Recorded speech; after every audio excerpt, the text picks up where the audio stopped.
जय साथियों, स्वागत है आपका भास्कर आईएएस के यूट्यूब चैनल पर। हम लोग अभी देख रहे हैं प्रीवियस ईयर क्वेश्चंस को, और उसी में हम आज फिर से हिस्ट्री करने सेक्शन को देखेंगे। तो आइए इतिहास को देखते हैं। हमारा पहला सवाल है कि भारत में पशुपालन एवं कृषि के प्राचीनतम साक्ष्य प्राप्त हुए हैं कहाँ से? किस चीज़ का पूछ रहा है?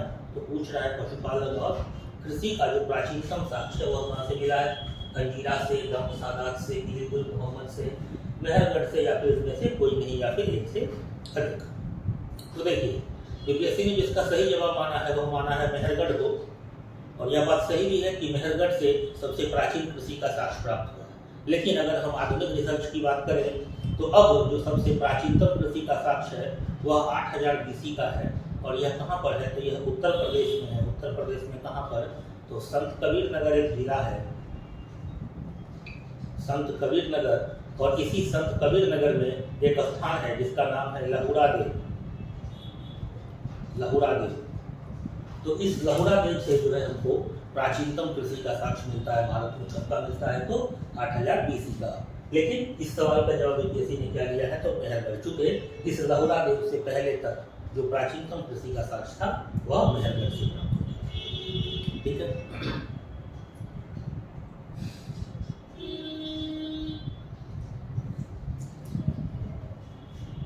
चलिए अगला सवाल हमारे पास है, इनमें से किसने सर्वप्रथम व्यापक पैमाने पर स्वर्ण मुद्रा का प्रचलन किया? पुष्यमित्र सुंग ने, मीनांडर ने, भीमचंद्र ने, या फिर गौतमी सातकर ने? तो आपको पता होगा कि व्यापक पैमाने पर जो भारत में स्वर्ण मुद्रा का प्रचलन किया गया वह किसके द्वारा किया गया? तो वह किया गया कुषाणों के द्वारा। वो किसके द्वारा किया गया? तो कुषाणों के द्वारा किया गया। इसका सही जवाब क्या हो जाएगा? बीमा कैथफिसेस के द्वारा जो है व्यापक पैमाने पर स्वर्ण मुद्रा का प्रचलन किया। ठीक है,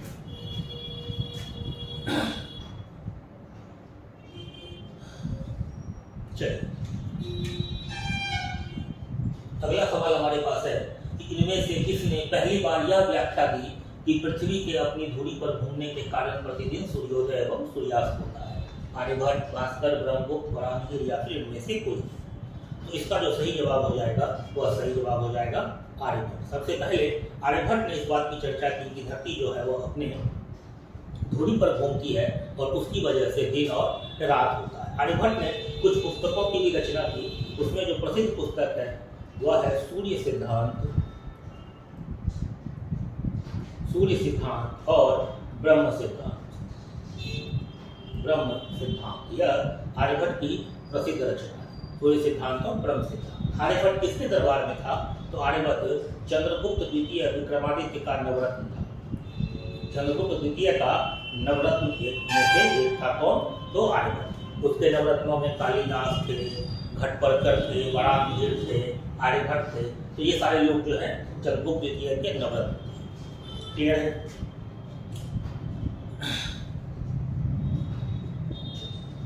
अगला सवाल है कि स्वर्ण भूमि का वह राजा कौन था जिसने नालंदा में एक बौद्ध विहार की स्थापना की तथा उसके रखरखाव हेतु अपने दूत द्वारा देवपाल से 5 गांव दान में देने की प्रार्थना? धर्मेंद्र, संग्राम, धनंजय, बालपुत्र देव, चूड़ामणि, वर्धन। सबसे पहले जानिए यह सुवर्ण भूमि जो है यह किस क्षेत्र को कहा जाता था? यह जो सुवर्ण भूमि है यह आधुनिक जावा, सुमात्रा और कंबोडिया का जो क्षेत्र है उसी को सुवर्ण भूमि कहा जाता था। और यहाँ के शासक कौन थे? तो यहाँ के शासक थे बालपुत्र देव। इसी बालपुत्र देव ने वहाँ पर देवपाल से 5 गांव की प्रार्थना की थी, हमको 5 गांव दे दीजिए ताकि वहाँ जो बौद्ध विहार है उस बौद्ध विहार का रखरखाव चलाया जा सके, उस बौद्ध विहार का कामकाज चलाया जा सके। चलिए अगला सवाल हमारे पास है कि पेरिप्लस ऑफ द एरिथ्रियन सी किसके द्वारा लिखी गई है? टेसियस, प्लिनी, टॉलेमी, स्ट्रेबो, या फिर इनमें से कोई नहीं? इसका जो सही जवाब हो जाएगा वह हो जाएगा इनमें से कोई नहीं, क्योंकि पेरिप्लस ऑफ द एरिथ्रियन सी किसने लिखा है यह किसी को पता नहीं है। एक नाविक के द्वारा लिखा गया है, लेकिन इसका नाम जो है वह किसी को भी पता नहीं है, अज्ञात है। इसका सही जवाब हो जाएगा।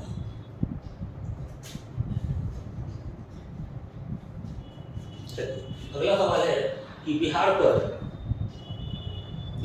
बख्तियार खिलजी के हमले का पहला विवरण प्राप्त हुआ। कहाँ से प्राप्त हुआ यह पूछ रहा है। तारीख हिंद से, तबकात नसरी से, ताजुल मिस्र से, तारीख मुबारक साहिब से, या फिर इनमें से कोई। इसका जो सही जवाब हो जाएगा वह हो जाएगा तबकात नासिरी से। बिहार की जो सबसे पहली चर्चा मिलती है तो वह तबकात नासिरी से ही मिलती है। और इसके रचनाकार कौन है? तो इसके रचनाकार है मिन्हाज उस सिराज। इसके रचनाकार है मिन्हाज उस सिराज। इसी से बिहार पर बख्तियार खिलजी के हमले का पता चलता है। और सबसे पहले बिहार की जो चर्चा है वह इसी तबकात नासिरी से हमको प्राप्त होती है।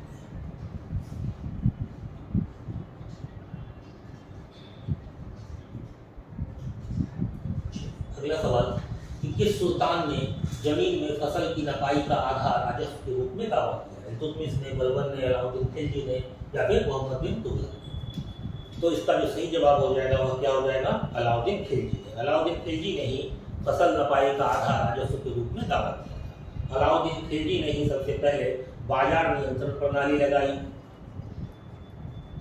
अलाउद्दीन खिलजी ने सबसे पहले बाजार नियंत्रण प्रणाली लाई।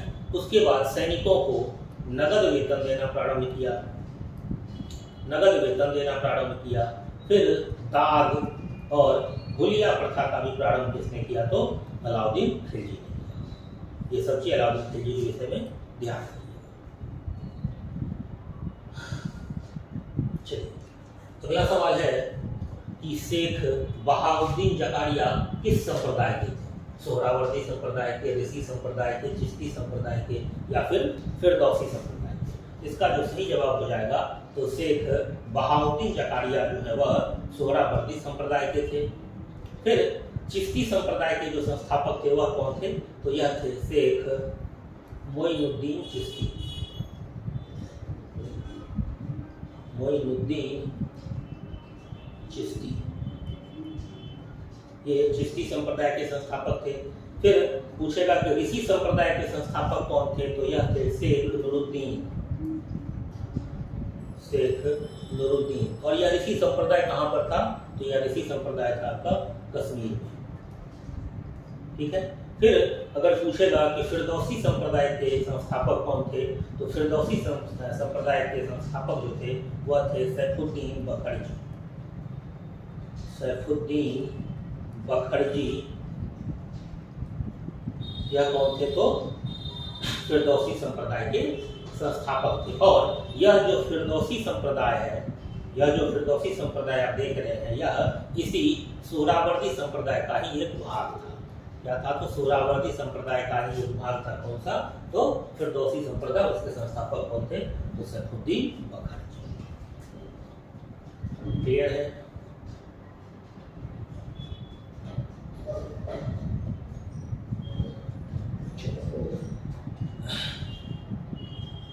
अगला सवाल है कि इन शासकों में से किसने अपनी सैन्य टुकड़ियों को 200, 250 एवं 500 की इकाइयों में विभाजित किया था? बहलोल लोदी, सिकंदर शाह, शेर शाह, इस्लाम शाह, या फिर इनमें से कोई नहीं, या फिर एक से अधिक?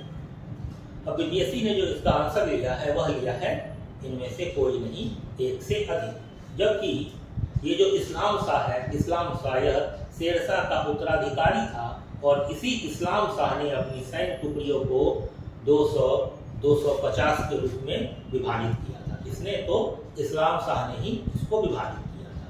लेकिन इस्लाम शाह के बाद यह जो सिकंदर शाह है, इस सिकंदर शाह ने भी इसी व्यवस्था को चालू रखा था, इस व्यवस्था को बदला नहीं था। तो इस वजह से बीपीएससी ने इसका आंसर क्या लिया है कि इनमें से एक से अधिक, यानी कि सिकंदर शाह और इस्लाम शाह, बीपीएससी ने दोनों को कंसीडर किया है।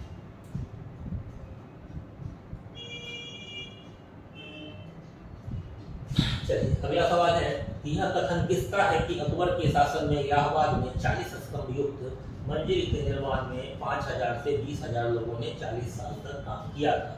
मनुची, ट्रेवर्नियर, विलियम फिंच, अब्दुल हमीद लाहौरी, या फिर इनमें से कोई नहीं? इसका जो सही जवाब हो जाएगा वह हो जाएगा विलियम फिंच।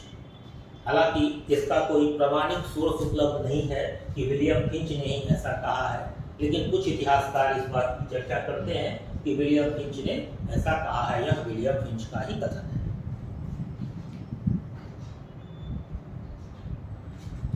अगला सवाल है कि कश्मीर का अकबर नाम से प्रसिद्ध सुल्तान कौन था? सुल्तान शमसुद्दीन शाह, सुल्तान कुतुबुद्दीन, सुल्तान सिकंदर, सुल्तान जैनुल आबिदीन। तो ये तो बहुत आसान सवाल है, सबको इसका जवाब पता होगा। इसका जवाब क्या हो जाएगा? तो सुल्तान जैनुल आबिदीन, इसी को कश्मीर का अकबर कहा जाता है।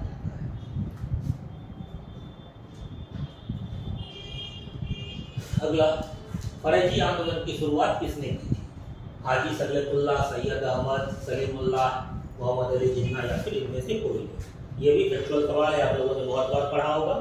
तो इसकी जो शुरुआत है या किसने की थी? तो हाजी सगलतुल्लाह ने की थी। यह आंदोलन कब प्रारंभ हुआ था? तो यह आंदोलन 1818 ईस्वी में प्रारंभ हुआ था। और कहाँ हुआ था? तो यह हुआ था बंगाल में। यह मुख्य रूप से एक धार्मिक आंदोलन था जिसका मकसद था इस्लाम में व्याप्त कुरीतियों को दूर करने का प्रयास किया जाए। इसका सही जवाब क्या हो जाएगा? हाजी सगलतुल्लाह।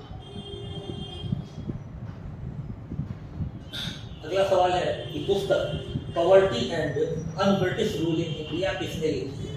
बहुत आसान सवाल है, आपने बहुत बार पढ़ा होगा। इस पुस्तक को किसने लिखा है? जिस पुस्तक को दादा भाई नौरोजी ने लिखा है। यह प्रिंटिंग मिस्टेक है, इस पर ध्यान न दीजिएगा। चंद्रपॉल पर इस पुस्तक को किसने लिखा? तो दादा भाई नौरोजी। और इसी पुस्तक में उन्होंने धन के निष्कासन का सिद्धांत दिया था। धन के निष्कासन का जो सिद्धांत है वह इसी पुस्तक में दादा भाई नौरोजी ने दिया था। कौन सी पुस्तक? तो poverty and un British rule in India. इसके साथ साथ इसमें कुछ और नाम है, महत्वपूर्ण नाम है, उनको भी देख लीजिए। आरसी दत्त की प्रसिद्ध पुस्तक है, आरसी दत्त का जो प्रसिद्ध पुस्तक है वह है economic history of India. Economic history of India. यह आरसी दत्त यानी कि रमेश चंद्र दत्त, इनकी सबसे प्रसिद्ध पुस्तक है। फिर क्या आप देख रहे हैं बिपिन चंद्र पॉल? तो बिपिन चंद्र पॉल की जो पुस्तक है वह है the soul of India. The soul of India. उसके साथ साथ सोल ऑफ इंडिया, उसके बाद है स्वदेशी एंड समाज। स्वदेशी एंड स्वराज, ये बिपिन चंद्र पॉल की कुछ प्रसिद्ध पुस्तक है। फिर लाला लाजपत राय की जो प्रसिद्ध पुस्तक है वह क्या हो जाएगा? तो वह हो जाएगा यंग इंडिया। यहाँ यह ध्यान रखिएगा कि यह यंग इंडिया पुस्तक है, जबकि महात्मा गांधी का जो यंग इंडिया था वह क्या था? तो वह समाचार पत्र था। और इनका जो है आर्य समाज,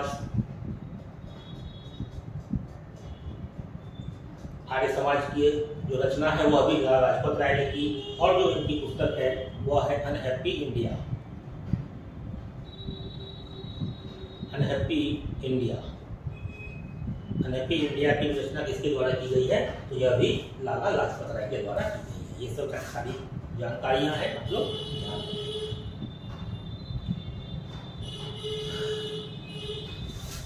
रखें। अगला सवाल है कि 1929 के कांग्रेस अधिवेशन में पूर्ण स्वराज का पताका किसने उठाया था? मौलाना मोहम्मद अली, पंडित जवाहरलाल नेहरू, वल्लभ भाई पटेल, सुभाष चंद्र बोस या फिर इनमें से कोई नहीं, इनसे अधिक। तो आपको पता होगा कि 1929 में जब कांग्रेस का अधिवेशन हुआ था, कहाँ हुआ था? तो लाहौर में हुआ था। उस कांग्रेस अधिवेशन के अध्यक्ष कौन थे?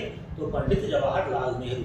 और इन्होंने ही पूर्ण स्वराज की बात की थी। और इसीलिए 31 दिसंबर 1929 को एक तिरंगा फहराया गया था। कहाँ पर?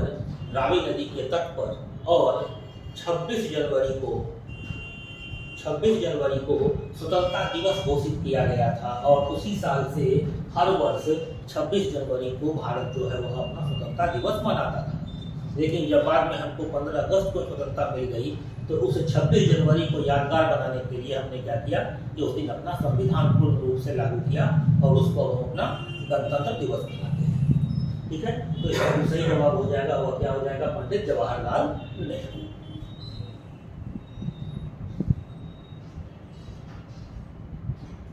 चलिए, अगला सवाल है कि निम्न में से कौन सा ईस्ट इंडिया कंपनी के सिपाहियों को विद्रोही बनाने का कारण नहीं था? ईसाई धर्म फैलाने के लिए कंपनी के अधिकारियों के प्रयास, ये तो बिल्कुल थे। क्योंकि धर्म के मामले में हस्तक्षेप जो है वह भारत कभी बर्दाश्त नहीं कर सकता है। फिर जहाज पर यात्रा करने के लिए सिपाहियों को आदेश, क्योंकि जहाज पर यात्रा करने से, समुद्र पारीय यात्रा करने से लोगों का धर्म भ्रष्ट हो जाता था, इसीलिए यह भी एक कारण था। फिर भत्ते की रोकथाम, अब चूंकि धन कम मिलेगा तो लोगों में असंतोष फैलेगा ही फैलेगा, तो यह भी एक कारण था। फिर अधिकारियों की अक्षमता, अब यह जो है अधिकारियों की अक्षमता, यह इसका कारण नहीं था।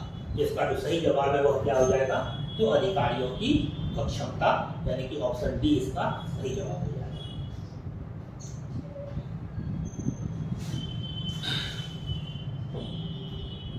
चलिए अगला सवाल है कि मुगल बादशाह बहादुर शाह जफर के बारे में कहा जाता है कि उसके साम्राज्य की सीमा थी चांदनी चौक से पालम, दिल्ली से बिहार, पेशावर से बिहार, पेशावर से वाराणसी, या फिर इनमें से कोई नहीं। इसका जो सही जवाब हो जाएगा वह क्या हो जाएगा, तो इनमें से कोई नहीं। क्योंकि यह जो कथन है चांदनी चौक से पालम, यह बहादुर शाह जफर के लिए नहीं कहा गया था, यह कहा गया था शाह आलम द्वितीय के लिए। और क्या कहा गया था, तो कहा गया था कि सल्तनत ए शाह आलम, सल्तनत ए शाह आलम हज दिल्ली का पालन, यानी कि शाह आलम का जो सल्तनत है वह कहां से कहां तक है, तो दिल्ली से पालम गांव तक है। तो इसका जो सही जवाब है वह ई होगा, क्योंकि किसी ने भी इसका सही जवाब ई लिया है, क्योंकि यह बहादुर शाह जफर के बारे में नहीं कहा गया है, यह किसके बारे में कहा गया है, तो शाह आलम द्वितीय के बारे में कहा गया है।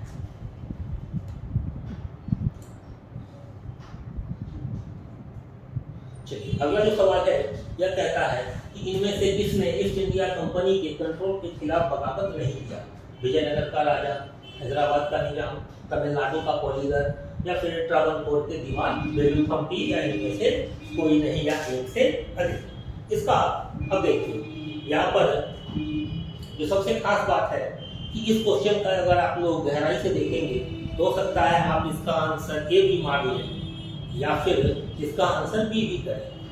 ए इसलिए क्योंकि आपने देखा कि जब अंग्रेज भारत आए थे उससे पहले ही राक्षस कांगड़ी के युद्ध में विजयनगर साम्राज्य जो है वह ध्वस्त हो चुका था। तो बीपीएससी ने जो इसका सही जवाब दिया है वह लिया है बी, यानी कि हैदराबाद का निजाम, क्योंकि निजाम ने सबसे पहले सहायक संधि कर ली और उसने कभी भी अंग्रेजों के खिलाफ विद्रोह नहीं किया। और विजयनगर साम्राज्य चूंकि उससे पहले ही समाप्त हो चुका था, तो इसी वजह से इसका जो सही जवाब लिया गया है वह क्या लिया गया है, तो हैदराबाद का निजाम। इसका सही जवाब क्या हो जाएगा, हैदराबाद का निजाम। ठीक है, फिर यहाँ पर आप देख रहे हैं तमिलनाडु का जो पॉलीगार विद्रोह है, यह तमिलनाडु का पॉलीगार विद्रोह कब हुआ था, तो यह हुआ था 1795 से लेकर के 1805 ईस्वी तक यह विद्रोह चला था, पॉलीगारों का विद्रोह। और इसके जो नेता थे वो नेता कौन थे, तो वीर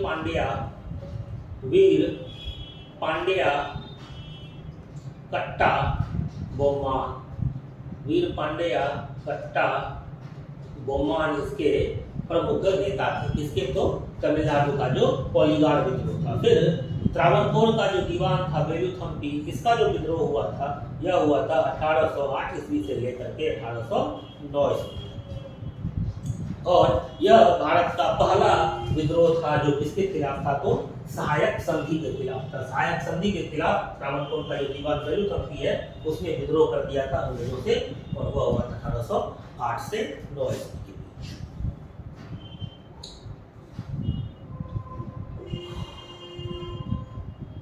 चलिए अगला सवाल है कि 1875 के दंगों के तत्कालिक क्या कारण थे।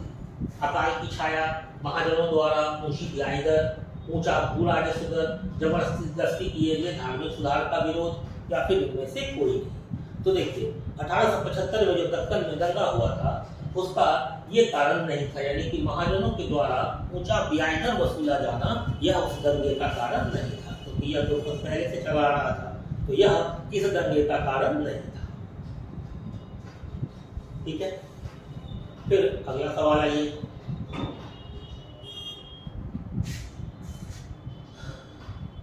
सवाल है रजनी पामदत्त ने कहा वे साम्राज्यवाद से लड़ते भी थे और सहयोग भी करते थे। उन्होंने किस राजनीतिक गठबंधन के बारे में यह कहा था? भारतीय राष्ट्रीय कांग्रेस, भारतीय कम्युनिस्ट पार्टी, स्वराज पार्टी या फिर हिंदुस्तान सोशलिस्ट रिपब्लिकन एसोसिएशन। तो इसका जो सही जवाब हो जाएगा वह क्या हो जाएगा? तो भारतीय राष्ट्रीय कांग्रेस। रजनी पामदत्त ने, चूंकि आपको पता होगा कि कांग्रेस की स्थापना कब हुई थी, तो 1885 ईस्वी में, और 1885 ईस्वी से लेकर के 1905 ईस्वी तक जो कांग्रेस का काल है, यह कौन सा काल है? यह नरमपंथी काल है। यह नरमपंथी काल है। इस काल में लोग क्या कर रहे थे? तो राजा के सामने मांग अपना प्रस्तुत करते थे, याचना करते थे। इस काल तक कांग्रेस ने कोई भी हड़ताल या विरोध नहीं किया था।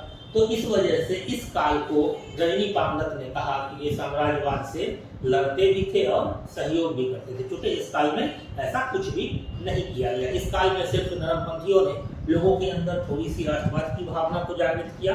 और दूसरा चीज कि इस काल को आर्थिक राष्ट्रवादी काल भी कहते हैं। आर्थिक राष्ट्रवादी युग भी इस काल को कहते हैं। क्यों? क्योंकि इसी काल में नरमपंथियों ने भारत का जो शोषण हो रहा था, अर्थव्यवस्था के आधार पर भारत का जो दोहन हो रहा था, भारत से धन का जो निष्कासन हो रहा था, उन सब की चर्चा इन्हीं नरमपंथियों ने की थी। और कब की थी? तो इसी काल में की थी। तो रजनी पामदत्त ने किसके विषय में कहा है? तो भारतीय राष्ट्रीय कांग्रेस के विषय में ऐसी बातें कही।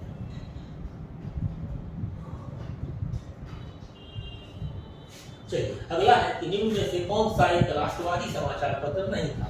The Hindu, Bengali, the Mahratta, the times of India. इसका जो सही जवाब हो जाएगा वह क्या हो जाएगा? तो times of India. Times of India जो है यह कोई राष्ट्रवादी समाचार पत्र नहीं था। अब अगर हम बात करें द हिंदू की, तो द हिंदू की स्थापना किसने की थी? तो यह की थी जी सुब्रमण्यम अय्यर। जी सुब्रमण्यम अय्यर ने इस द हिंदू की स्थापना की थी। फिर अगर बात करें बंगाली की, तो बंगाली की स्थापना किसने की थी?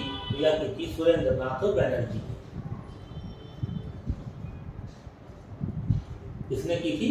तो सुरेंद्र नाथ बनर्जी ने। और दी महारत्ता की स्थापना कौन की थी?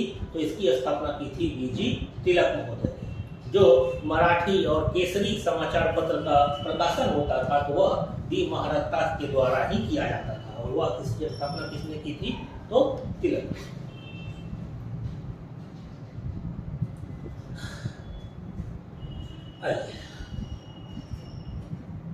अगला सवाल देखते हैं। अगला सवाल है कि प्रार्थना समाज, यंग इंडिया, लोकहितवादी, सत्यशोधक समाज, रहनुमाई महिलासन सभा के लिए निम्न विकल्पों में से सही संयोजन पहचानें। तो अब प्रार्थना समाज के संस्थापक कौन थे? तो प्रार्थना समाज के संस्थापक थे आत्माराम पांडुरंग। अब अगर हम आत्माराम पांडुरंग को देखें तो हमारे पास दो ऑप्शन में आत्माराम पांडुरंग। फिर कहता है कि यंग इंडिया, अभी आपने देखा कि यंग इंडिया किसकी रचना थी? तो यंग इंडिया रचना थी मोहनदास करमचंद गांधी की, यानी कि महात्मा गांधी की। तो अब इसी दो ऑप्शन से आपका पूरा आंसर मिल जाएगा, क्योंकि प्रार्थना सभा आत्माराम पांडुरंग और यंग इंडिया किसकी? मोहनदास करमचंद गांधी की। और यह आपके किसी भी ऑप्शन में नहीं है। आगे देखिए, लोकहितवादी किसको कहा जाता था? तो गोपाल हरि देशमुख को कहा जाता था। सत्यशोधक समाज की स्थापना किसने की? तो ज्योतिबा फुले ने की। और रहनुमाई महिलासन सभा की स्थापना किसने की थी? तो की थी नौरोजी खुर्दौस जी ने। तो इसका जो सही जवाब हो जाएगा वो क्या हो जाएगा? Option D. ऐसे सवालों में अगर आपको एक या दो ऑप्शन भी पता होगा तो मैक्सिमम चांस है कि आपको आपका आंसर जो है वह मिल जाए।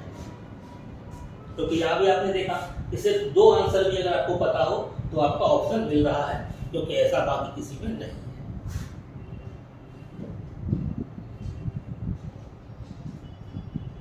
चलिए फिर से कुछ वैसा ही सवाल है। नीचे दिए गए विकल्पों में से राष्ट्रवादी समाचार पत्र द हिंदू, केसरी, बंगाली, हिंदुस्तानी, सुधारक के संपादकों के नामों का सही संयोजन ज्ञात। अभी आपने देखा कि द हिंदू के संस्थापक कौन थे? तो जी सुब्रमण्यम अय्यर। अब देखिए कि आपके पास कितने ऑप्शन में पहले में जी सुब्रमण्यम अय्यर है, तो सी और डी में जी सुब्रमण्यम अय्यर है। फिर कहता है कि केसरी, केसरी किसका है? अभी तुरंत हम लोग चर्चा किए कि बाल गंगाधर तिलक का है केसरी। फिर देखते हैं बंगाली किसका है, तभी हमने तुरंत देखा इसका तो सुरेंद्र नाथ बनर्जी का। तो आपका आंसर क्या हो गया, डी हो गया, क्योंकि बाकी किसी में नहीं। फिर हिंदुस्तानी के संस्थापक कौन है, तो गंगा प्रसाद वर्मा, और सुधारक के कौन है, तो गोपाल कृष्ण गोखले। गोपाल कृष्ण गोखले कौन थे, महात्मा गांधी के राजनीतिक गुरु थे। और गोपाल कृष्ण गोखले के गुरु कौन थे, ये सवाल आप लोगों के लिए ढूंढ के बताइए।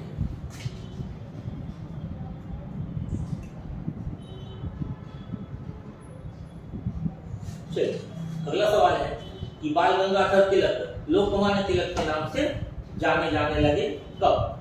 वे एक लोकप्रिय शिक्षक बने तब, उन्होंने एक लोकप्रिय अखबार शुरू किया तब, उन्हें सरकार ने उन्हें रैंड मर्डर केस में अभियुक्त बनाया तब, उन्होंने शिवाजी और गणपति महोत्सव शुरू किया तब, या फिर इनमें से कोई नहीं। तो देखिए बाल गंगाधर तिलक लोकमान्य तिलक तब माने जाने लगे जब ये सारी घटनाएं घट गई।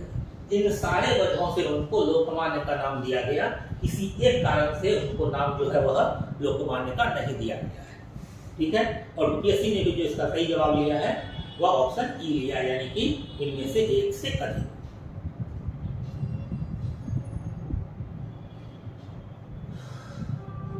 चलिए अगला सवाल है, सरकार के विरोध में असेंबली में बम फेंकने के समय भगत सिंह की उम्र क्या थी, 21 साल से थोड़ा ज्यादा, 25 साल से थोड़ा ज्यादा। ऐसा सवाल बीपीएससी पूछ सकती थी, हालांकि इस बार अगर आप लोगों ने 68 का क्वेश्चन देखा होगा तो अब इस तरह के बेवकूफी वाले सवाल बीपीएससी ने पूछने बंद कर दिए। हालांकि इसका सही जवाब होगा, बीपीएससी ने लिया है 21 साल से थोड़ा ज्यादा। इसका सही जवाब हो जाएगा ऑप्शन नंबर बी। चलिए अगला सवाल है कि जलियांवाला बाग नरसंहार किस गांधीवादी सत्याग्रह के संबंध में हुआ। स्वदेशी सत्याग्रह, रॉलेट एक्ट, बारडोली सत्याग्रह, व्यक्तिगत सत्याग्रह, या फिर इनमें से कोई नहीं। तो जलियांवाला बाग नरसंहार जो है आप लोगों ने बहुत बार पढ़ा होगा, बचपन से ही पढ़ा होगा।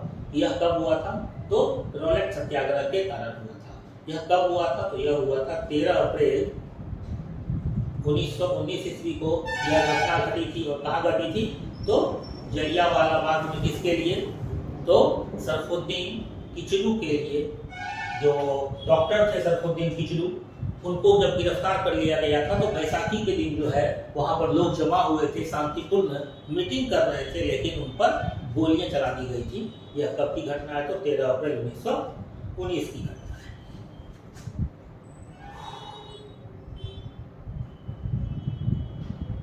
चलिए अगला सवाल है कि किस स्थान पर आदिवासियों ने अंग्रेजों के खिलाफ विद्रोह किया। बिहार, पंजाब, सिंध, काठियावाड़, इनमें से कोई नहीं, एक से अधिक।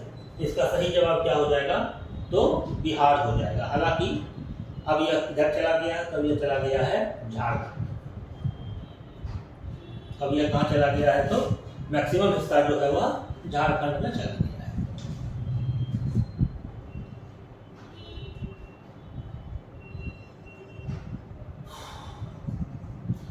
अगला सवाल है कि अतः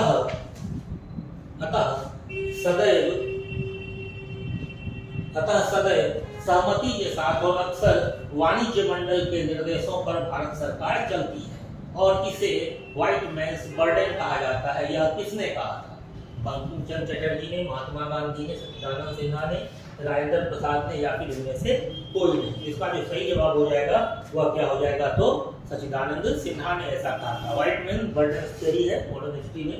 जब आप पढ़ेंगे तो आपको पता चलेगा कि अंग्रेजों ने जब भारत पर अपना शासन करना प्रारंभ किया था तो उस वक्त तक हमें चूंकि अपने इतिहास के विषय में जानकारी नहीं थी, उस वक्त तक हड़प्पा सभ्यता की खोज नहीं हो पाई थी।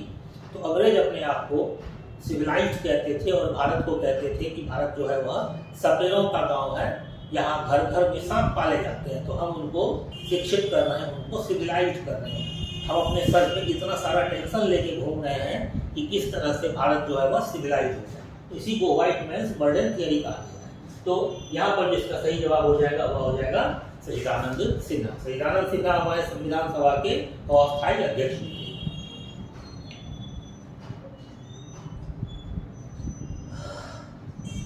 अगला सवाल है कि निम्न में से महात्मा गांधी का भारत में पहला सत्याग्रह कौन सा था। आपको बहुत अच्छे से पता होगा कि महात्मा गांधी का जो भारत में पहला सत्याग्रह था वह कौन था, तो चंपारण में। और यह कब हुआ था, तो 1917 ईस्वी में। किसके खिलाफ हुआ था, तो तिनकठिया पद्धति के खिलाफ हुआ था। आपने पीछे भी देखा होगा और आपने बिहार में भी इस क्वेश्चन को डिटेल में देखा होगा।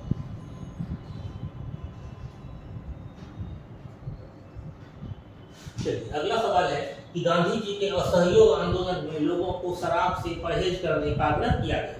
क्योंकि असहयोग आंदोलन में शराब के दुकान पे लोग धरना देते थे, शराब पीना बंद करवा दिया गया था लोगों का।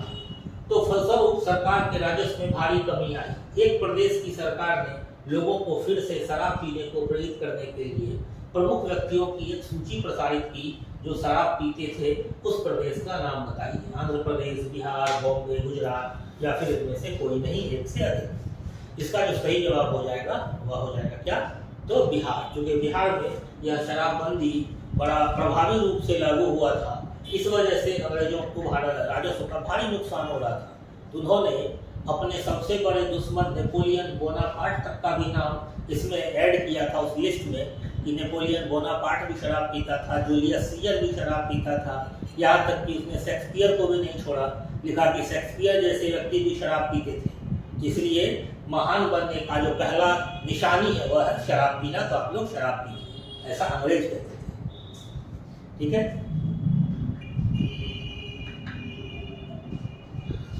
अगला है कि फरवरी 1938 में बिहार की चुनी हुई सरकार ने किस कारणवश इस्तीफा दे दिया? भारत का युद्ध में शरीक होना, गांधी जी के आह्वान पर अंग्रेजों के खिलाफ सत्याग्रह, अंग्रेजों द्वारा लगाया गया भारी कर, या फिर राजनीतिक बंदियों को छोड़ने के प्रश्न पर। तो इसका जो सही जवाब हो जाएगा वह क्या हो जाएगा?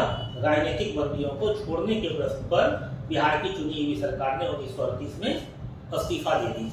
अब यह जो बिहार की सरकार बनी थी, यह भारत सरकार अधिनियम 1935 के आधार पर बनी थी, जिसका कि चुनाव कब हुआ था? 1937 में। ये एकदम ध्यान रखिएगा कि यह जो सरकार बनी थी यह किसके आधार पर बनी थी? तो भारत शासन अधिनियम 1935 के आधार पर, और जो चुनाव हुआ था वह कब हुआ था? तो 1937 में। क्लियर है? चलिए अगला सवाल है कि सिंधु घाटी सभ्यता की सबसे महत्वपूर्ण विशेषता क्या थी? तो देखिए, सिंधु घाटी सभ्यता की सबसे महत्वपूर्ण विशेषता क्या है? पक्की ईंट से बनी इमारत, प्रथम असली मेहराब, पूजा स्थल, कला और वास्तुस्थल। तो सिंधु घाटी सभ्यता की सबसे महत्वपूर्ण विशेषता क्या है? तो पक्की ईंट से बनी इमारत जो है वह उसकी सबसे प्रमुख विशेषता है। और उसके साथ क्या है? सिंधु घाटी सभ्यता कैसी सभ्यता थी? तो यह एक नगरीय सभ्यता थी। यह एक नगरीय सभ्यता थी। और क्या थी? तो इसको कांस्ययुगीन सभ्यता भी हम लोग कहते हैं। इसको कांस्ययुगीन सभ्यता भी कहते हैं, क्योंकि इस काल में अभी तक लोहे की खोज नहीं हो पाई थी, लोग लोहे से परिचित नहीं थे। ठीक है। इसको हम लोग आद्य ऐतिहासिक सभ्यता भी कहते हैं। आद्य ऐतिहासिक सभ्यता भी कहते हैं। आद्य ऐतिहासिक सभ्यता वैसी सभ्यता को कहा जाता है कि जिस सभ्यता का या तो कोई लिपि ना हो या फिर लिपि हो तो वह पढ़ा ना जा सका। तो इसमें इस आद्य ऐतिहासिक युग में भारत की दो संस्कृतियां आती है, सिंधु संस्कृति आती है और दूसरी वैदिक संस्कृति आती है। सिंधु संस्कृति की अपनी लिपि थी लेकिन वह पढ़ी नहीं जा सकी अभी तक, इसीलिए इसमें आती है। और वैदिक संस्कृति में लिपि ही नहीं थी, क्योंकि वहाँ लेखन कला का विकास नहीं हुआ था। लोग श्रुति परंपरा में वेद पुराण को याद रखे हुए थे, तो इसीलिए वैदिक संस्कृति को भी हम लोग आद्य ऐतिहासिक संस्कृति में ही काउंट करते हैं। सिंधु सभ्यता की जो सबसे पहले खोज हुई थी वह कब हुई थी? तो वह हुई थी 1931 ईस्वी में। किसके नेतृत्व में? तो जॉन मार्शल के नेतृत्व में। जॉन मार्शल के नेतृत्व में दयाराम साहनी ने खोज की थी। दयाराम साहनी ने किस साइट की खोज की थी? तो हड़प्पा की खोज की थी। इसीलिए सिंधु घाटी सभ्यता को हम लोग हड़प्पा की सभ्यता भी कहते हैं। ठीक है। चलिए अगला सवाल है कि मेगास्थनी दूत था किसका? सेल्यूकस का, सिकंदर का, डेरियस का, यूनानियों का, या फिर इनमें से कोई नहीं। तो आपको पता होगा मेगास्थनी किसका दूत था? तो यह था सेल्यूकस निकेटर का। और यह किसके दरबार में आया था? यह आया था चंद्रगुप्त मौर्य के दरबार में। चंद्रगुप्त मौर्य के दरबार में यह आया था। कौन?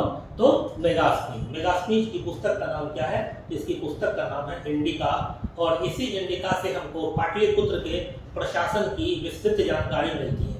पाटलिपुत्र के प्रशासन का जो विशद वर्णन देता है वह कौन देता है? तो इंडिका देता है। इस इंडिका में मेगास्थनीज ने भारतीय समाज को 7 वर्गों में बांटा था और कहा था कि भारत में 7 प्रकार की जातियां पाई जाती है। इसका मतलब था कि इसको भारतीय समाज का बहुत बढ़िया ज्ञान नहीं हुआ था। यह पटना से कभी बाहर नहीं गया और उसने पटना के प्रशासन का सबसे बढ़िया व्याख्या दिया है। अगला सवाल है कि कौटिल्य की पुस्तक अर्थशास्त्र किस विषय पर आधारित है? आर्थिक संबंध पर, शासन कला के सिद्धांत और अभ्यास पर, विदेश नीति पर या फिर धन संचय पर? तो कौटिल्य का जो पुस्तक है अर्थशास्त्र, यह सिर्फ नाम ही इसका अर्थशास्त्र है, बाकी इसमें अर्थशास्त्र की कोई बातें नहीं है। कौटिल्य ने सिर्फ कंफ्यूज करने के लिए नाम रख दिया अर्थशास्त्र, बाकी इसका संबंध किससे है? तो वह है शासन कला के सिद्धांत और अभ्यास से। हमारा सही जवाब क्या हो जाएगा? ऑप्शन नंबर बी, शासन कला के सिद्धांत और अभ्यास।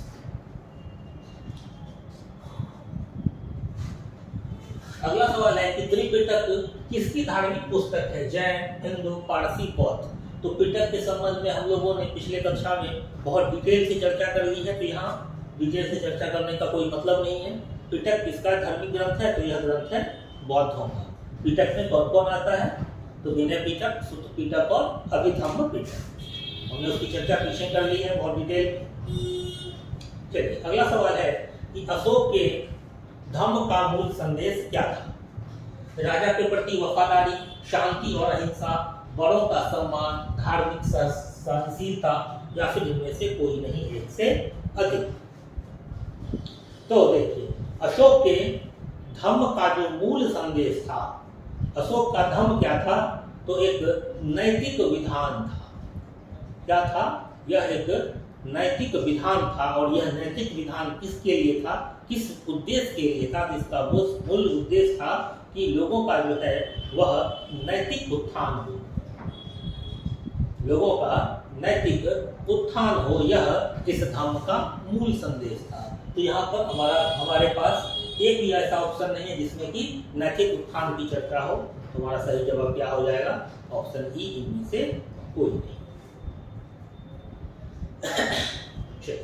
अगला सवाल है कि मौर्य समाज का 7 वर्गों में विभाजन का विशेष रूप से उल्लेख किया जा सकता है। अभी तुरंत हम लोगों ने चर्चा की है कि किसकी पुस्तक में? तो मेगास्थनीज की इंडिका में उसने भारतीय समाज को कितने वर्गों में बांटा है? तो 7 वर्गों में। इसका सही जवाब क्या हो जाएगा? मेगास्थनीज की पुस्तक इंडिका। चलिए अगला सवाल हमारे पास है कि प्रसिद्ध चीनी यात्री फाहियान किसके शासनकाल में भारत की यात्रा की थी? तो देखिए जो फाहियान है वह किसके काल में आया था? तो वह आया था चंद्रगुप्त के काल में। और कौन सा चंद्रगुप्त? तो चंद्रगुप्त द्वितीय के काल में जो है वह भारत आया था। और वह कब आया था? यानी कि यह कब आया था? चंद्रगुप्त द्वितीय के काल में। और इसका अगर हम ईस्वी निकालें तो क्या हो जाएगा? यह लगभग 399 एडी में भारत आया था। कब आया था? तो 399 एडी में फाहियान जो है वह भारत आया था।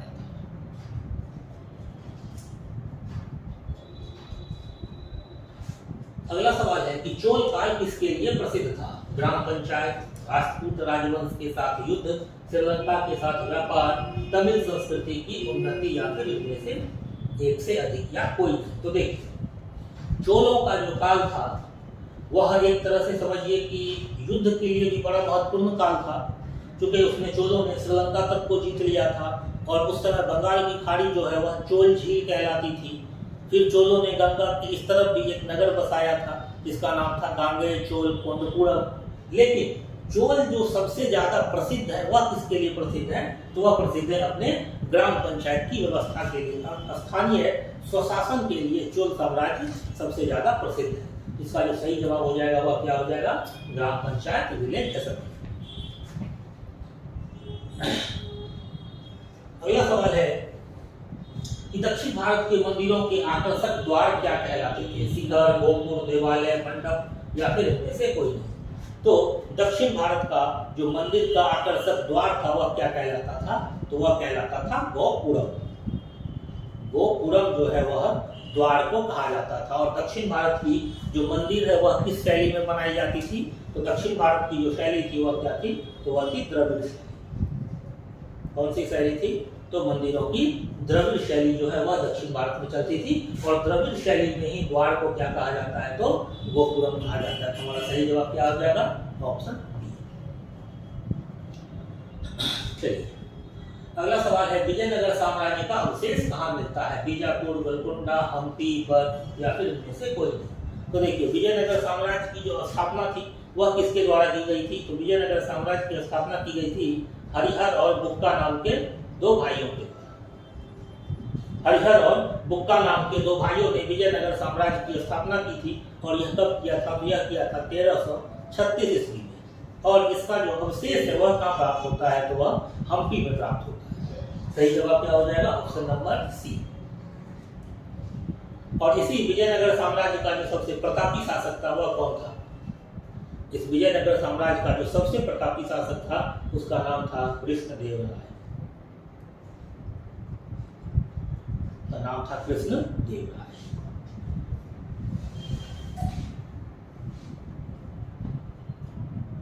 अगला सवाल है, वह प्रथम मुस्लिम शासक कौन था जिसने शासन के सिद्धांत थियरी ऑफ प्रिंसिप को राजाओं के ईश्वरीय अधिकार सिद्धांत थियरी ऑफ डिवाइन राइट के समान प्रतिपादित किया था? तो देखिए थियरी ऑफ प्रिंसिप का जो सिद्धांत है यह सबसे पहले किसने दिया था?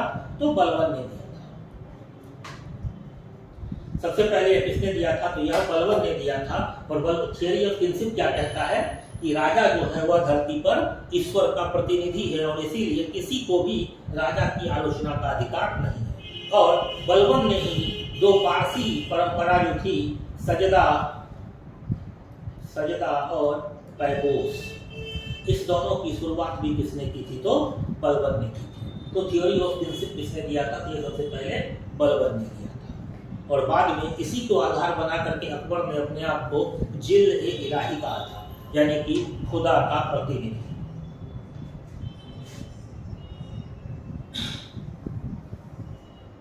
अगला सवाल है कि भारत में कागज का प्रयोग कब से प्रारंभ हुआ? 12वीं शताब्दी, 13वीं शताब्दी, 14वीं शताब्दी, 15वीं शताब्दी या फिर इनमें से कोई नहीं, इनसे अधिक? तो देखिए इस विषय पर इतिहासकारों में मतभेद है, लेकिन फिर भी जो प्रमुख इतिहासकार है वह कहते हैं कि भारत में जो कागज का प्रारंभ शुरू हुआ है वह कब हुआ? तो वह 12वीं शताब्दी से प्रारंभ हुआ है।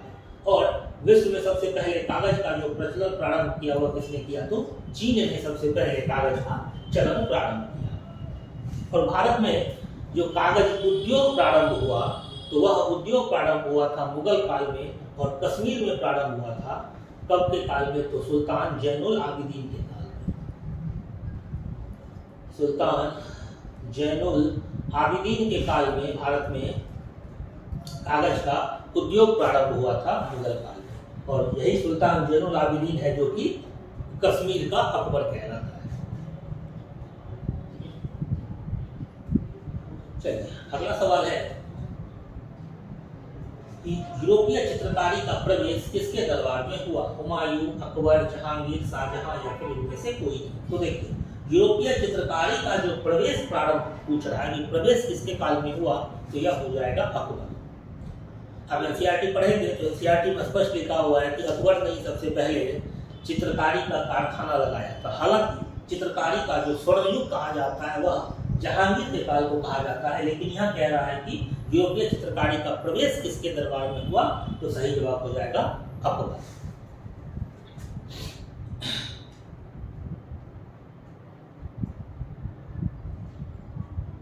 अगला सवाल है कि भारत में किसके शासनकाल में इंग्लिश ईस्ट इंडिया कंपनी का गठन हुआ था? औरंगजेब, अकबर, जहांगीर या फिर हुमायूं? तो देखिए ब्रिटिश ईस्ट इंडिया कंपनी का जो गठन है वह कब हुआ था? तो यह हुआ था 31 दिसंबर 1600 को। 31 दिसंबर 1600 को ईस्ट इंडिया कंपनी का गठन हुआ। अब जब 1600 को गठन हुआ तो उसमें भारत का शासक कौन होगा? तो आपको पता होगा कि उसमें भारत का शासक कौन होगा? अकबर होगा। क्यों? क्योंकि अकबर जो है वो 1605 ईस्वी तक भारत का शासक रहता है। तो ईस्ट इंडिया कंपनी का गठन अकबर के काल में हुआ। ईस्ट इंडिया कंपनी जब भारत आ रही थी तो वह अकबर के नाम का पत्र लेके आई थी, लेकिन आती किसके दरबार में है? तो 1660 ईस्वी में जहांगीर के दरबार।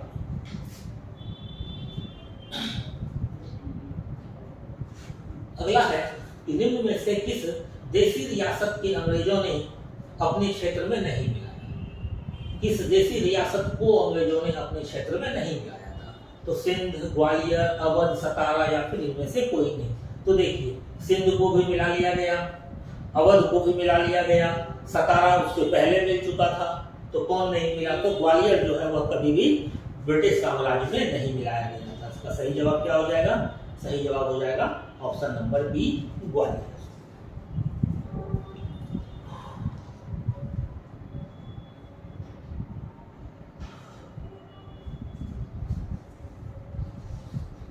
अगला सवाल है कि गांधी जी के नमक सत्याग्रह का एकमात्र उद्देश्य क्या था? नमक कानून को निरस्त करना, सरकार के सत्ता की कटौती, आम लोगों के लिए आर्थिक राहत, भारत के लिए पूर्ण स्वराज, इनमें से कोई नहीं, एक से अधिक। तो देखिए, नमक सत्याग्रह, गांधी जी का जो भी सत्याग्रह हुआ उसका कभी भी कोई एकमात्र उद्देश्य नहीं रहा, उसका कोई एक उद्देश्य नहीं रहा। तो इसका जो उद्देश्य था वह क्या था? पहला तो नमक कानून को निरस्त करना, और नमक कानून निरस्त करके किसको आर्थिक राहत पहुंचाना? तो आम लोगों को आर्थिक राहत पहुंचाना। इसका सही जवाब क्या हो जाएगा? इनमें से एक से अधिक, जो कि ए ऑप्शन और सी ऑप्शन जो है वो आपका सही जवाब है। तो इसका आंसर क्या हो जाएगा? ऑप्शन नंबर ई, इनमें से एक से अधिक। अगला सवाल है 1921 का मोकला विद्रोह कहाँ हुआ था? असम, केरल, पंजाब या फिर बंगाल? तो आपको पता होगा 1921 का जो मोकला विद्रोह था वह कहाँ हुआ था? तो वह केरल में हुआ था। प्रारंभ में यह साहूकार और कृषकों के बीच का विद्रोह था। अब चूंकि केरल में स्थितियां ऐसी थी कि जितने भी साहूकार थे वो लगभग हिंदू थे और जितने भी कृषक मजदूर थे वो लगभग मुसलमान थे। तो प्रारंभ में यह संघर्ष सिर्फ साहूकार और मजदूरों के बीच का था, लेकिन बाद में इस संघर्ष में चूंकि हिंदू मुस्लिम वाली बात हो गई तो इस संघर्ष में क्या हुआ कि सांप्रदायिक रूप ले लिया। तो यह कहाँ हुआ? मोकला, केरल में हुआ। सही जवाब हो जाएगा इसका ऑप्शन नंबर बी। अगला सवाल है कि भारत में स्वदेशी आंदोलन किस दौरान हुआ था? गांधी जी का चंपारण सत्याग्रह, बंगाल विभाजन के विरुद्ध आंदोलन, रॉलेट टैक्स के विरुद्ध विद्रोह या फिर असहयोग आंदोलन? तो स्वदेशी आंदोलन जो है यह किसके खिलाफ हुआ था? तो यह हुआ था बंगाल विभाजन के खिलाफ। स्वदेशी आंदोलन किसके विरुद्ध था? तो बंगाल विभाजन के विरुद्ध। चूंकि अंग्रेजों ने, लॉर्ड कर्जन ने बंगाल को दो भागों में बांट दिया था, और चूंकि बंगाल उस वक्त राष्ट्रवाद की धारा जो है वह बंगाल से ही बह रही थी, तो बंगाल को बांट करके राष्ट्रवाद की धारा को कम करने का प्रयास किया गया था अंग्रेजों के द्वारा। तो बंगाल विभाजन उन्होंने कर दिया था और इसी बंगाल विभाजन के विरोध में स्वदेशी आंदोलन प्रारंभ हुआ। और यही बंगाल विभाजन का जो स्वदेशी आंदोलन है, इसी स्वदेशी आंदोलन को राष्ट्रीय स्तर पर फैलाने के प्रश्न पर ही कांग्रेस में विरोध हुआ था। कांग्रेस का जो विभाजन हुआ था उसके पीछे यही कारण था।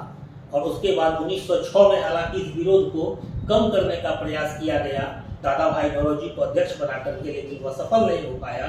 और फिर 1907 में जब रासबिहारी बोस के नेतृत्व में सूरत में अधिवेशन होता है, तो फिर वहां पर फाइनली बाल गंगाधर तिलक को मारने के लिए कुर्सी फेंका गया और उसी के जवाब में गणतंत्रियों के द्वारा जूता चलाया गया, जो जाकर के लगा सुरेंद्रनाथ बनर्जी को, और फाइनली कांग्रेस का विभाजन हो गया 1907 में। तो उसके पीछे कारण यही था, स्वदेशी आंदोलन को राष्ट्रीय स्तर पर फैलाने या फिर न फैलाने के प्रश्न। चलिए अगला सवाल है कि राजेंद्र प्रसाद ने किसे पाकिस्तान का जन्मदाता कहा है? Mohammad Ali Jinnah, Lord Mountbatten, Lord Minto, Liaquat Ali Khan, इनमें से कोई नहीं, एक से अधिक। तो देखिए, राजेंद्र प्रसाद ने जो पाकिस्तान का जन्मदाता माना है वह माना है लॉर्ड मिंटो को। लॉर्ड मिंटो को इसलिए माना कि 1909 का जब आप अधिनियम देखेंगे, मार्ले मिंटो सुधार अधिनियम, तो उसी 1909 के अधिनियम में ही, इसी 1909 के अधिनियम में ही सर्वप्रथम मुस्लिमों को प्रत्यक्ष निर्वाचक मंडल दे दिया गया था। और इसी वजह से फिर बाद में उस निर्वाचक मंडल का 1919 अधिनियम में विस्तार किया गया। तो इसी वजह से राजेंद्र प्रसाद ने इस निर्वाचक मंडल की वजह से, जो उनको प्रथम निर्वाचक मंडल मिला था, इस वजह से राजेंद्र प्रसाद ने कहा कि पाकिस्तान का असली जन्मदाता लॉर्ड मिंटो है।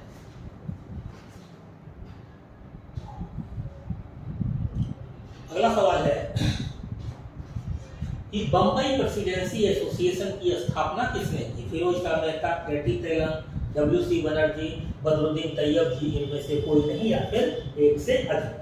तो देखिए ये जो बम्बई प्रेसिडेंसी है इसकी स्थापना कब की गई थी? इसकी स्थापना की गई थी 1885 ईस्वी में। और इसके संस्थापक सदस्यों में से कौन थे? तो फिरोज शाह मेहता भी थे, KT तेलंग भी थे और बदरुद्दीन तैयब जी भी थे। ठीक है, इसके जो संस्थापक सदस्य वो कौन थे? तो फिरोज शाह मेहता, KT तेलंग और बदरुद्दीन तैयब जी। और इसकी स्थापना कब हुई थी? 1885 ईस्वी। इसका जो सही जवाब हो जाएगा वो क्या हो जाएगा? ऑप्शन नंबर ई, यानी कि इनमें से एक से अधिक।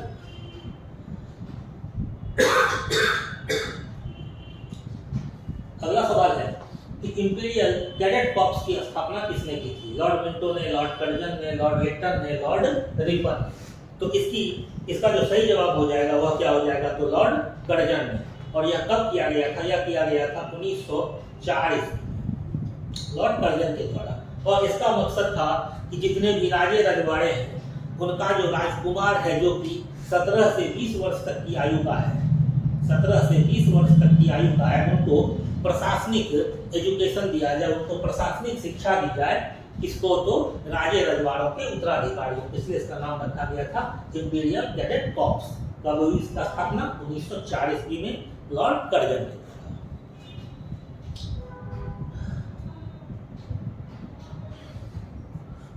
अगला सवाल है कि कर्नल वायली की हत्या के आरोप में किसे मृत्युदंड दिया गया? मदन लाल ढींगड़ा, उधम सिंह, भगत सिंह, मनमथ नाथ या फिर इनमें से कोई नहीं या फिर एक से अधिक। तो इसका जो सही जवाब हो जाएगा वो क्या हो जाएगा? तो मदन लाल ढींगड़ा। कर्नल वायली की हत्या किसने की थी? यह की थी मदन लाल ढींगड़ा ने। और मदन लाल ढींगड़ा को कब फांसी दिया गया था? तो यह दिया गया था 17 अगस्त 1909 ईस्वी। मदन लाल ढींगड़ा को 17 अगस्त 1909 ईस्वी को फांसी दे दिया गया था। कहां पर? तो पेंटविले जेल में। पेंटविले जेल में ही मदन लाल ढींगड़ा को फांसी दे दिया गया था। किसके हत्या के आरोप में? तो कर्नल वायली की हत्या के आरोप।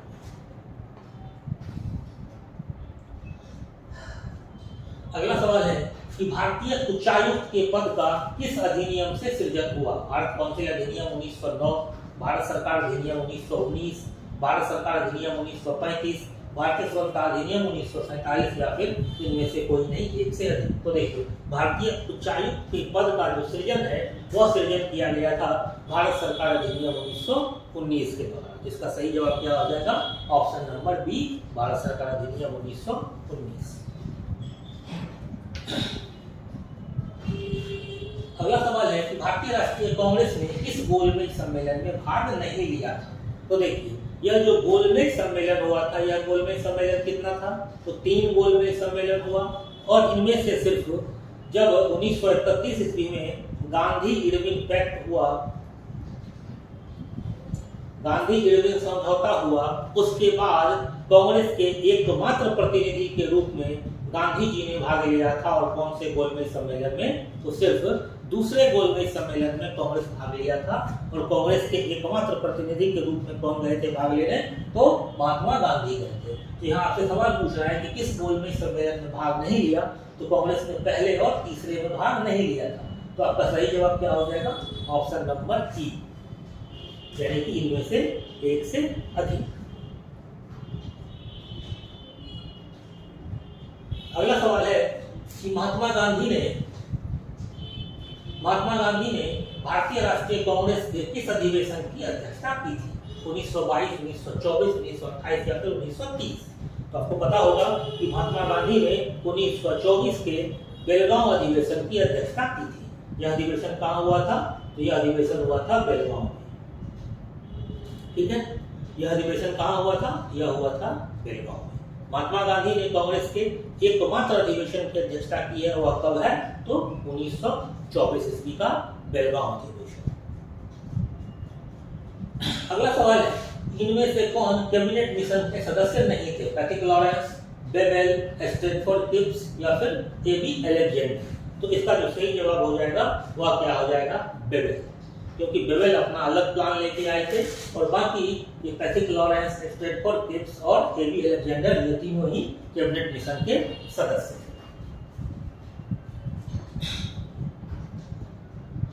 अगला है कि नाउ और नेवर पैम्पलेट किसने लिखा था। नाउ और नेवर पैम्पलेट जो है यह किसके द्वारा लिखा गया था, तो यह लिखा गया था आपका चौधरी रहमत अली के द्वारा। किसके द्वारा, तो चौधरी रहमत अली के द्वारा लिखा गया था। और यह कब, इसका प्रकाशन कब हुआ था, तो यह हुआ था 1933 ईस्वी में। और इसी नाउ और नेवर पैम्पलेट में ही पहली बार पृथक राष्ट्र की मांग की गई थी मुसलमानों के लिए। पहली बार जो मुसलमानों के लिए पृथक राष्ट्र की मांग की गई थी, तो वह इसी चौधरी रहमत अली के जो पत्र था नाउ और नेवर, इसी में किया गया था। उसका प्रकाशन कब किया गया पहली बार, तो 1933 में।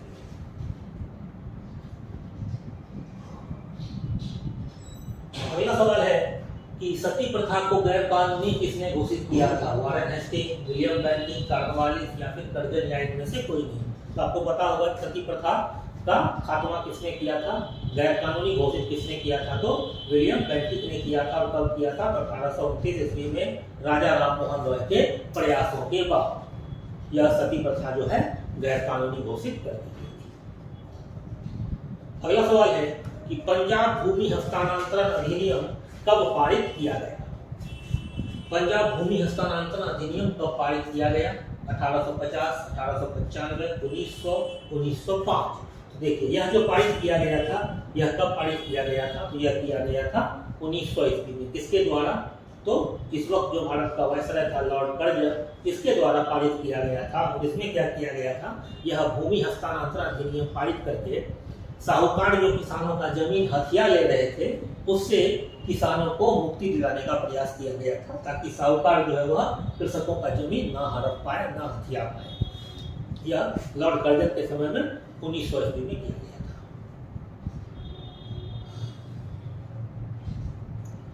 अगला सवाल है राज्य विभाग की स्थापना किसकी अध्यक्षता में की गई थी। महात्मा गांधी, जवाहरलाल नेहरू, जीवी पंत या फिर सरदार पटेल।